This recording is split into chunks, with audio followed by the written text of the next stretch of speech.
हर चे गाफल शुद्ध असना दांबवर गर गदा बाशद व गर सुल्तान वर। गदा कहते ने गदागर भिखारी नो, बिल्कुल निर्धन है, भिखारी है। यह छोटी दा धनवान है, राजा है, सुल्तान है।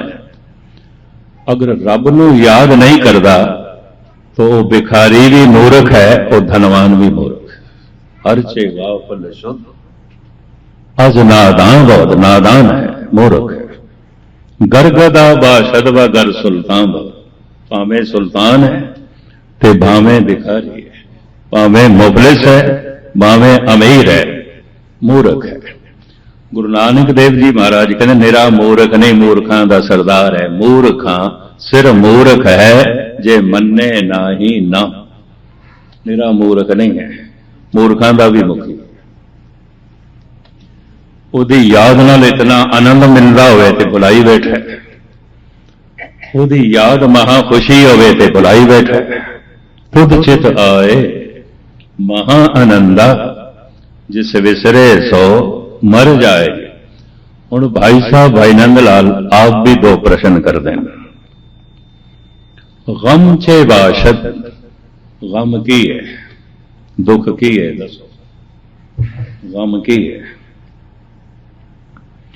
गम चे बाशद, फिर कहते ने चीज तो शादी, खुशी की है।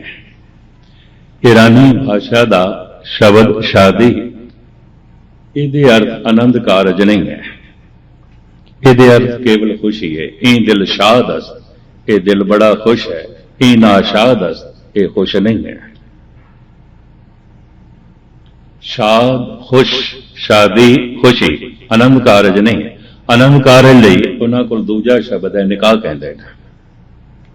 ई खाना है निकाह अस्त,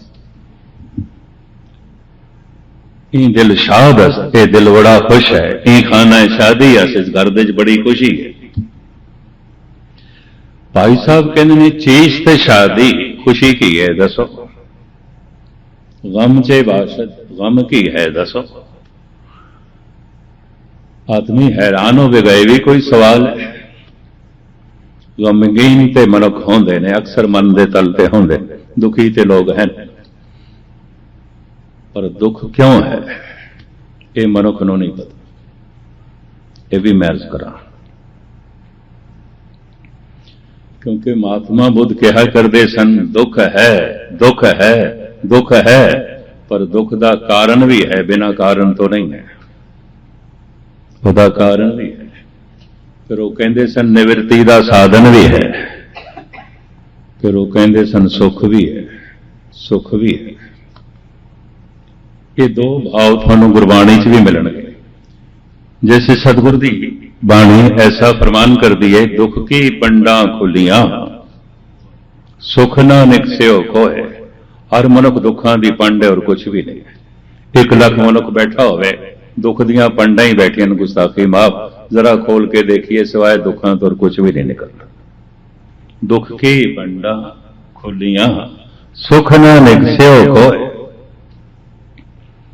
सतगुर ऐसा कहते ने। पर हुण सतगुरु दे होर बोल सुनो। गुरु अर्जन देव जी महाराज, दुख नहीं सब सुख ही है रे, और नहीं सब जेते, बुरा नहीं सब भला ही है रे, एका एक ही नेते। ये तो दोवें भी और कोई खुशी नहीं। तुद चित आए महा आनंद। हुण मैं फिर अर्ज करा, भावें कितना ही निकटवर्ती संबंधी होवे, नानकियां दादकियां सहुरियां च, याद विच नहीं तो रिश्ता टुटिया है। भावें ओपरा बेगाना है, पर बार बार याद आ रहा है तो रिश्ता जुड़े हुए है, संबंध जुड़े हुए। यादां दे संबंध होंदे ने, खून दे थोड़ी होंदे ने। ठीक है, खून का रिश्ता है, कभी याद ही नहीं आता, कभी याद किया ही नहीं। जो भूल गया है संबंध टूट गया, और जो बार बार याद आ रहा है रिश्ता जुड़े हुआ है। हुण मैं अर्ज करा, ईश्वर नूं असी गवाया नहीं, गवाया तो उसनों जा सकता है जो एक जगह है तो दूजी जगह नहीं है। मछली सागर नूं गवा के किवें रह सकती है? जिथे है उत्थे सागर ते है, व्यापक है परमात्मा, सब कुछ उसे दे। असी ईश्वर नूं गवाया नहीं, बुलाया, भुल ਉਹਨੂੰ याद करन लई ये सारे साधन ने, कथक है, कीर्तन है, जप है, तप है, ये सब उसदे याद दे साधन। फिर गुरबाणी इंज भी कहती है, तू चित आन तेरी, तू याद आ रहा है, तेरी बड़ी बख्शिश, तेरी बड़ी बख्शिश, तेरी बड़ी रहमत, तेरी बड़ी कृपा। क्यों? ਉਹਦੀ याद महा आनंद, ਉਹਦੀ याद महा खेड़ा, तुद चित आए महा आनंदा, जिस विसरे सो मर जाए। उर्दू याद कहते हैं, पंजाबी च कहते हैं चेते करना, संस्कृत कहते हैं सिमरन करना।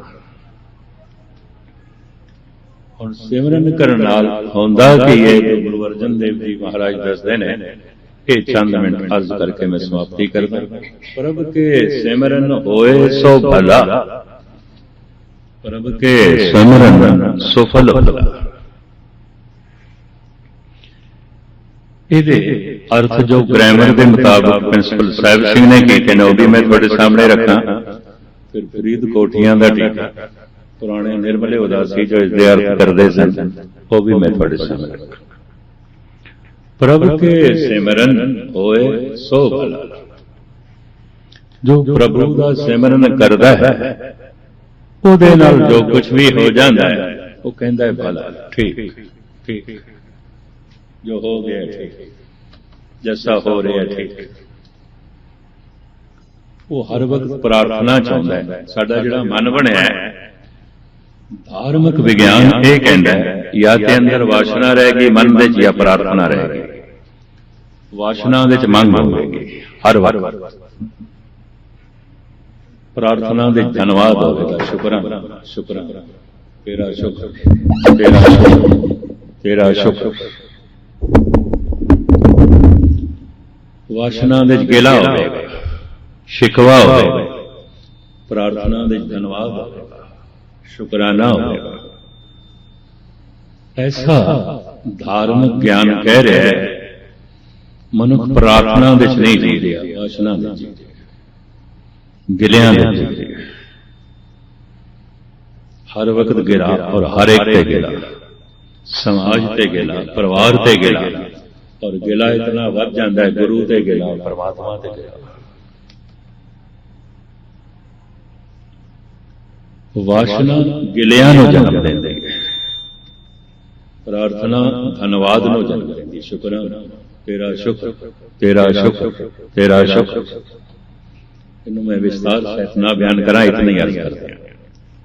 मनुख दा मन या इसदे च वासना चलेगी या प्रार्थना चलेगी, तीसरा कुछ भी नहीं चलता। यह भी मैं वासना दे च मंग होंदी है, मंग, और वासना कहते हैं रोज रोज वधदी जाएगी, वधदी जाएगी, उसका अपना नहीं है, उसका अपना नहीं है। और यह भी अर्ज करते हैं, वासना अंत दे आखिर पागल बना के रख देगी, इन्ना बेचैन कर देगी। प्रार्थना धन्यवाद यदि आखिरत भी एक दिन समाधि लीन कर देगी, सारी समस्याओं का अंत समाधि लीन कर देगी। कदी कदाई किसी एक कद मनुख दे अंदर प्रार्थना चल रही है, चलो अगे पीछे ना चलती हो, पर उदों जरूर कोशिश करनी चाहिए जब बंदा गुरुद्वारे बैठा हो, सत्संग तेरा शुक्र। पर बदकिस्मती है, अगे पीछे मन थोड़ा जिहा खाली हो, गुरुद्वारे ते कामना नाल आंदा, वासना नाल कोई मन, जबकि उत्थे प्रार्थना चाहिए, तेरा शुक्र, तेरा शुक्र, तेरा शुक्र। शुक्राना एक दिन समाधि लीन कर देता है। वासना वासना वासना एक दिन पागल बना कर रख देती, बैलेंस बिगड़ जाता है, संतुलन मनुख का खो जाता है। फिर वासना ਤਿੰਨ ਧਾਰਾਵਾਂ 'ਚ ਬਹਿਣ ਲੱਗ ਪੈਂਦੀ ਹੈ। ਜਿਵੇਂ ਕਈ ਦਫਾ ਦਰਿਆ ਦੋ ਦੋ ਤਿੰਨ ਧਾਰਾਵਾਂ 'ਚ ਵਗਦਾ ਹੈ, ਵਾਸ਼ਨਾ ਦੇ ਤਿੰਨ ਧਾਰੇ ਬਣ ਜਾਂਦੇ, ਅਹੰਕਾਰ ਵਾਸ਼ਨਾ, ਲੋਭ ਵਾਸ਼ਨਾ, ਕਾਮ ਵਾਸ਼ਨਾ, ਇਹ ਤਿੰਨ ਧਾਰਾ ਬਣ ਜਾਂਦੇ। और ये वासना वधी गई अहंकार वासना, बैलेंस बिगड़ जाएगा, मनुष्य हिंसक हो जाएगा, बड़ा प्रबल क्रोधी हो जाएगा, इसके अंदर दया नहीं रहेगी, महान कठोर हो जाएगा। लोभ वासना वधी गई महान बेईमान बना देगा, ठग बना देगा, चोर बना देगी, बैलेंस बिगड़ जाएगा। काम वासना वधी गई पुरुष है तो दुराचारी बन जाएगा, स्त्री है तो गंदा बन जाएगा, गुस्ताखी माफ। वासना अगर वधी गई बैलेंस बिगाड़ के हंकारी नूं कठोर बना देगी, लोभी नूं बेईमान बना देगी, कामी नूं बलात्कारी बना देगी या गनका बना देगी। और इस तरह समुचे समाज का, सारी दुनिया का फिर बैलेंस बिगड़ जाता है। बहुत घट लोग ने जो प्रार्थना में जीवते हो, शुक्र है तेरा। इहदे ते एक छोटी जी गाथा मैंने याद आई है, चलो कहते हैं। दुनिया के बहुत सारे महापुरुषों की तरह शेर शाह जी भी बचपन दे यतीम रह गए सन, धन गुरु रामदास जी महाराज यतीम रह गए सन, मुहम्मद साहब यतीम रह गए सन, ये भी मैरिज करते हैं। गम दुखों के गहरे सागर दे चों कई दफा ज्ञान के बहुत सुच्चे मोती निकलते हैं। शेख सादी भी यतीम सी, थोड़ी जिहा होश संभाली बगदाद दे धार्मिक विद्या, इस्लामी विद्या पढ़न वास्ते चला गया। मकतब दे इसनूं दाखिल कर लिया, तंद ते कपड़े पाटे हुए, लेकिन मकतब तो कोई एक फरलांग की दूरी ते मस्जिद सी। 5 वक्त नमाज पढ़न लई मस्जिद दे जाना सी। इन्हां दी फजर दी नमाज ते चलो सवेरे सवेरे आउंदी है, बाद जोहर दी, असर दी, मगरब दी, ये दिन दे वक्त आउंदी है। दोपहर तो पहले, दोपहर तो बाद, शाम। तो इराक दी गर्मी तपी हुई रहे, वो एक फरलांग दा पेंडा उन्होंने तय करना पैंदा सी, पैर दी जुत्ती कोई नहीं सी।